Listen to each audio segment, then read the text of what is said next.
är intresserad av produktutveckling och design.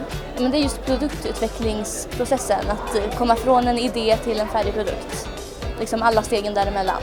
Det jag är mest intresserad är business management, hur det fungerar, hur man kan skapa kontakter, men lära sig liksom hur det fungerar. Liksom.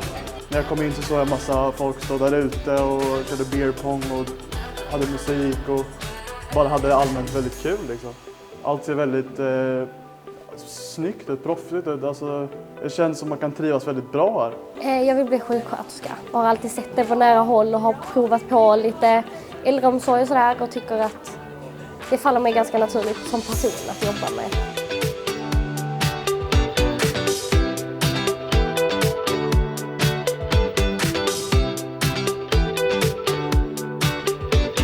Jag har märkt att det är väldigt mycket energi här. Det är någonting liksom, så fort man kommer in, man möts väldigt bra.